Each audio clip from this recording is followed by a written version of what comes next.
જય બાપુએ જેમ કીધું એમ ભજનની તાકાત. એક પ્રસંગ બધાએ સાંભળ્યો છે, છતાં જ રિપીટ કરું છું. જેસલ તોરલનો પ્રસંગ છે. એ જેસલે ઘણા બારવટિયા કર્યા અને એની ભાભીએ મેણું માર્યું કે તાકાત હોય તો તોરી રાણી, તોરી ઘોડી અને તોરી તલવાર ત્રણેય લઈને આવ.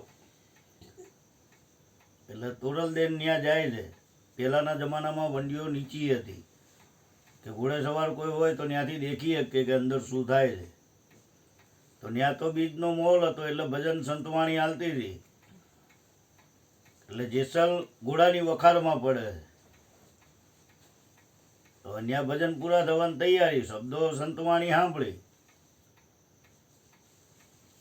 ભજન પૂરા થયા એટલે ઘોડી હણહણી. એટલે કીધું કે ભાઈ કોક આવ્યું લાગે છે. એટલે જોયું તો ઘોડી છૂટી હતી. એટલે તોરાદે નાળ લઈને ધરબી દીધી.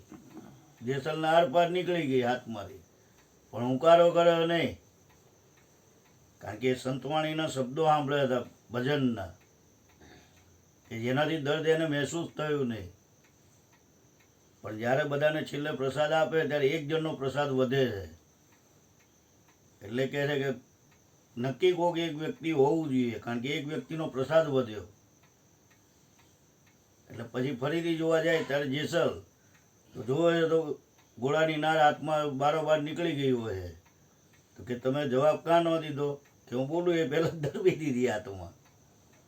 એટલે આ સંતોના શબ્દોનો એટલો પ્રભાવ છે કે વ્યક્તિને ગમે તેવું દુઃખ હોય ને તો એ સમયે એને ખ્યાલ ના આવે, સહન થઈ જાય. એટલે સંતોની વાણીમાં, સદગુરુની વાણીમાં એટલો પ્રભાવ છે કે તમારા ગમે તેટલું દુઃખ હોય તો એને પળમાં નાશ થઈ જાય. બોલીએ સદગુરુ મહારાજની જય. આજ આવી ગયા છે સંતો. બોલો બાપ.